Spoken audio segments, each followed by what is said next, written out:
So we rejoin Virgil and Dante in the second canto with Dante close to Virgil, just following him behind, and noticing now that the day is ending, the night is rising, the shadows are lengthening, darkness is coming down. Creatures are disappearing for the night, and Dante increasingly feels alone with the battle that he must commence. He tells us that he will try to do so with a memory that's unerring.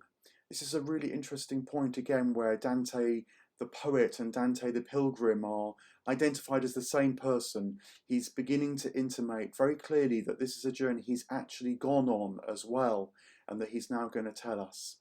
And the next thing he does in this sort of fear of the darkness is call down on the muses, O high genius, he says. He's asking for all that's available to come and help him, both with the telling and with the journeying. And I really like this idea that in the fullest, richest sort of spiritual ecology of the world around us, both past and present, we can call on all that's available to help us, even if they feel like they come from a former time, such as the kind of urgency and the need, but also the desire that Dante is trying to convey to us at this point. It's all there to help us if we call upon it, O muses, O high genius. But then he turns and begins to question himself and ask Virgil directly, is he trustworthy? Can he really see what he's been called to see? Can he really engage with what he's been called to engage with and could communicate it to others? Why me, he starts to ask. Surely it should be another. And I think this is the genuine anxiety of the prophet who begins to see quite what he's been asked to undertake. You see it throughout the Hebrew Bible, in the New Testament too. Part of doubt is not just to doubt what's there, not just to doubt that you can see it, but to doubt yourself to the very core. And this is the aspect of the early stages of this initiation that Dante turns to now. He notes that other people he knows of have been asked to enter the underworld, and he talks of two particularly. One is Aeneas, who of course Virgil knows a lot about, having written the Aeneid, and then one is Paul, Saint Paul. Aeneas goes into the underworld, there sees the pitiful state of humanity, and for him, before the Christian dispensation, this stirs up a sense of moral need, moral purpose, by seeing how those in the underworld disappear unless they've been morally upright. He brings together all that he's going to need to found the city of Rome, which of course in the mythology is what Aeneas did. Whereas Paul sees something slightly different. This comes from his account in the letters to the Corinthians about how he was the chosen one who rose to a higher heaven. In the medieval telling of this story, this also involves seeing the dead. But what Paul gathers from this sort of exceptional experience, this out-of-body experience, this ecstatic experience, is not so much a kind of moral conviction, but is a spiritual sight, a kind of spiritual comprehension of what's required. I like this difference. It speaks to what I think is an evolution of consciousness that the Christian dispensation brings about, and that in a way Dante is trying to understand and to communicate to us, which is where we're called as individuals to see all that's possible of divine life, and to bring it to live it ourselves. Whereas I think the early dispensation had been much more as individuals standing before the gods, and trying to cultivate our own heroism, as it were, by our own moral standing. So there's something of the difference between Aeneas and Paul, which is beginning to be teased out, signalled here, quite what the new dispensation under Christianity is about. It leaves Dante at this point feeling even more in trepidation when he thinks about Aeneas and when he thinks about Paul. He says that he now is willing to unwill what previously he had willed. Dante likes these circumlocutions that show in the poetry what will is like. Our human will twists and changes, It can unwill as much as it can will. It speaks a lot to the inner struggle that Dante's undergoing at this point, but also saying something about what will is about. You know, it's not free will as often in the sense we mean it now, which is just the freedom to choose, as if we decide then that's it. I mean, it's something much more subtle. It's something about really the direction that we're turned in. What are we looking at, you might say? So we don't have to will the whole thing, and we just have to be conscious and aware of what direction we're turning. Broadly speaking, are we turning towards the good, towards the divine, or are we turning away from it out of fear, maybe towards something else, maybe not towards anything very much? It's what in the Ignatian exercises is understood as discerning whether we're turning towards consolation, that which is expansive of life, or desolation, that which is thinning and emptying of life. And Dante is thinking about that here. He's wanting to turn away in his dread and his fear. But then Virgil makes this very powerful intervention. He cuts right across what Dante has been saying and says, you know, it's not your modesty, it's not your self-doubt that is the problem here. It's cowardice. And you're resisting being called to all that you might be called towards. There's quite a lot of these start to appear through the journey, that when we feel that Dante might be in need of some consolation or some comfort, and both Virgil and then Beatrice later on tell him that actually he needs to be a lot stronger. He needs to realize all that he is as a human being and all that human beings are capable of, which is nothing less than divine sight. Dorothy L. Sayers in her translation puts it rather nicely when she says that his first quick zest goes, that sort of energy that can rise and fall and isn't really aligned with the spirit of all that human beings are capable of. But this is your calling, Virgil says now, as it were, O human. You must want more and more, actually, not less and less. This is the part of us that can desire to consume the world in bits and pieces, sort of safe sections, you might say, where we feel we understand, we feel safe, and where we feel we have a sense of what we're owning and possessing. But Virgil is saying, no, you must want it all. You must want, as it were, life flowing through your very veins, to use the expression of Thomas Traherne, the poet, who was also onto this. You know, look higher, keep your eyes fixed to the sun and to the stars. That's the place that you're going. Another way that Virgil puts it in this section is he says that we shy at our shadow, and we catch a sense of the dark side of ourselves, the parts which we don't really know, and we're intimidated by them, much like we can make ourselves jump if we see our shadow out of the corner of our eye. But we mustn't shy at our shadow, we must turn to our shadow to look at it and discern what it might have to show us, because in a way that is the way to go, that's part of the descent. We must see all that we are, including all that seems like it's wrapped up in darkness. Another metaphor that Virgil uses at this point is he says, we have a kind of unnatural river running through our hearts, and if we don't direct that river aright, it will never flow into the fullness of the sea that is the good divine, that is heaven. Instead, it will be a river that in a way runs on itself out of smaller desires, selfish gains, the narrow vision, which is so easy to live your life by, and which at this point Virgil is not just challenging, but is really telling Dante he must cut across and he must arrest if he's going to follow this path.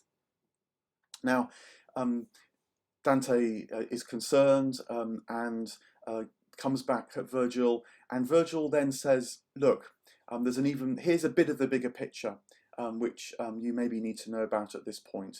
And this is the fact that Virgil has come to Dante's side because he's been called by no less than Beatrice, by the one that stirred up things for Dante in his early life, stirred his love, stirred his energy, stirred his desire, and that in a way, up to this point, to the midpoint of his life, he'd been trying to make some sense of, trying to follow.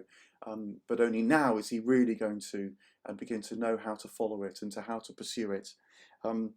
Virgil describes himself what it was like to meet Beatrice.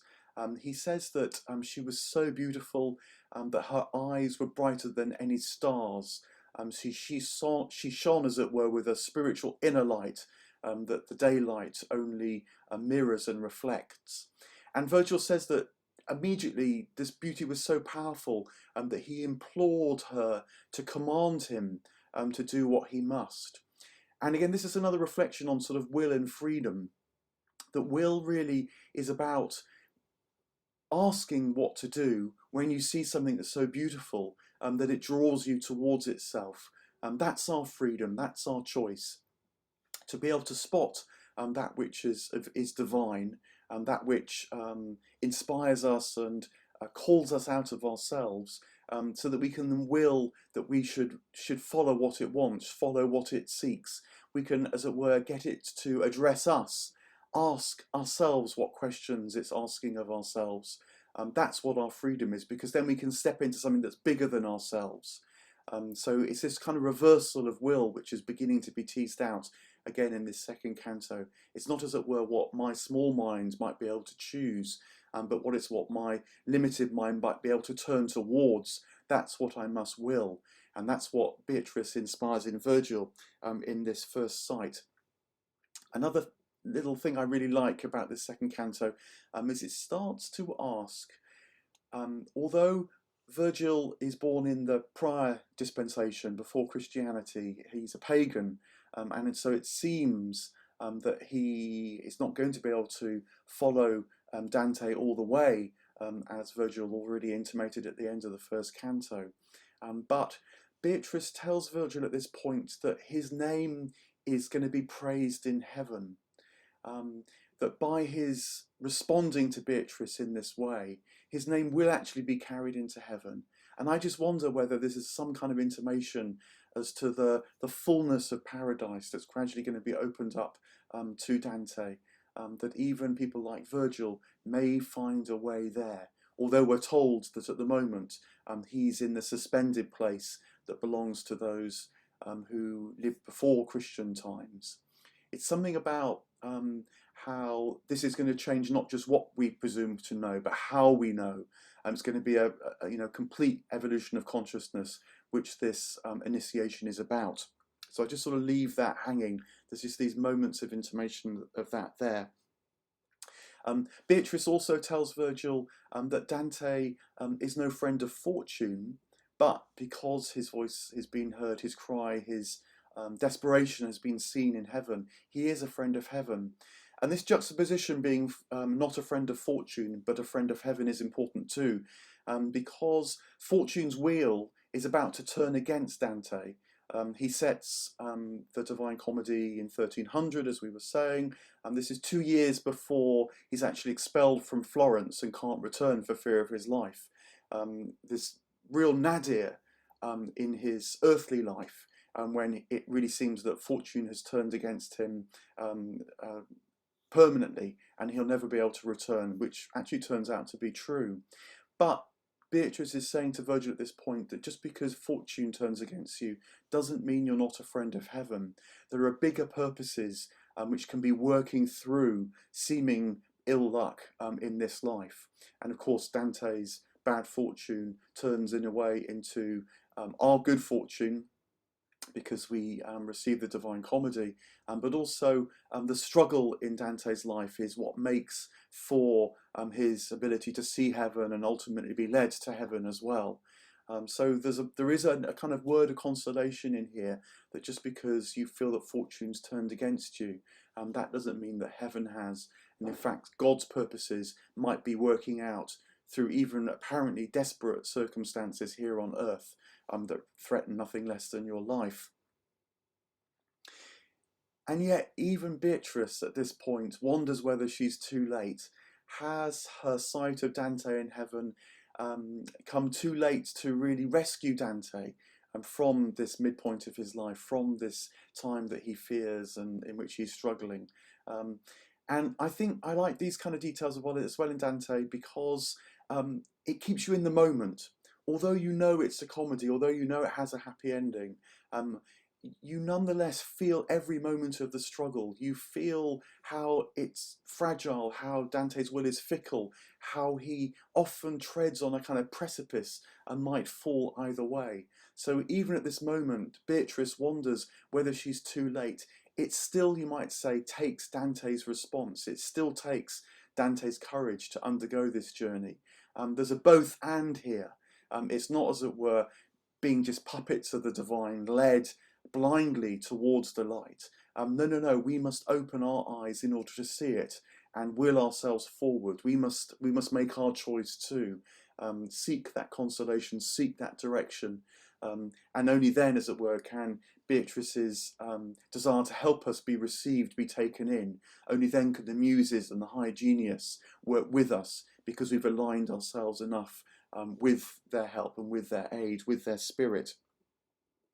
She herself says also, though, that another thing she's learnt is what to fear properly and what not to fear. So she says that she doesn't fear the hell that awaits them, because she knows what to fear, which is, in a way, is this choice, is this freedom that we as individuals have.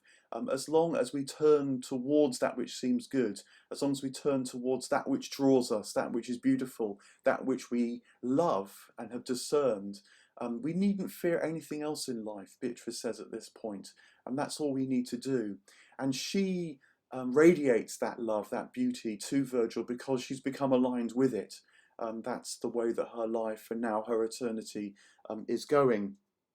Love moves her because she's aligned with the divine. And of course, that sense of love moving all things in heaven and earth is going to become a major, major theme further down the line. But at this point, Beatrice, through Virgil, does give Dante another more tangible hope, because she says, it wasn't just me in heaven that saw your dire straits and has come down to assist, but no less a person than the Virgin Mary has seen your dire straits as well. She who, as it were, sits at the right hand of the divine. And she called on St. Lucia in order to move and come to Beatrice. So this is kind of three ladies, the threefold movement, the three moments of grace, you might say, that are reaching down out of the heavens to come to Dante's side through his guide Virgil. You know, I think Dante has kind of given a sort of triple boost of spiritual hope at this point. But I also like this threefold movement, partly I think because it speaks to the three beasts of the first canto, who in a way I reckon are the kind of twisted or the fallen virtues of, the fallen aspiration, elements of wisdom, love and virtue. And in a way I think Mary, Lucia, which means sight, Saint Light, and then Beatrice are the kind of divine, true personifications of these elements. Our Lady, it's said, her compassion can cut through even stern heaven and what stern heaven has decreed, and that's her wisdom. This very subtle but very powerful wisdom that's always ready to respond in the moment, unlike the leopard that just could dance around in the moment. And then St. Lucia, you know, her, she's said to be the enemy of cruelty. So her light moves with the light of love. And so Dante's getting an intimation of this. And then, of course, Beatrice's beauty is the beauty of her virtue, the beauty of her alignment with God. And so wisdom, love and virtue are invoked in their fullest senses as they appear to Dante in the second canto. This is the hope which he asked for at the beginning of the canto when he called on the muses. It's actually been given to him now. And he feels it just enough. He feels it just enough that his will can turn and be realigned once more. That the darkening day and the troubles that stirred up in him, his cowardice in a way, that it rectifies itself just enough at this moment, so that at the end of the second canto, we come to a very beautiful passage that Dante uses to compare Dante's change of mood with now. This is a very typical sort of Dantean moment, when he says, "As little flowers from the frosty night are closed and limp, and when the sun shines down on them, they rise to open on their stem. My wilted strength began to bloom within me, and such warm courage flowed into my heart that I spoke like a man set free of fear. He gathers his strength once more. He has just enough of his will to, like the flower noticing the sun in the morning, rise and look up and feel the life returning to him. I think in this moment he's also recovered something of his inner guide. You know, he knows that Virgil is stood beside him, but that in a way is not quite enough. He must also make good contact, better contact again with his inner guide, personified in Beatrice, but also that's his desire for that which is good, beautiful and true. That's awoken within him just enough. So the inner guide and the outer guide can be aligned and working together. And so at the end of the second canto, together they do set out on the rugged road.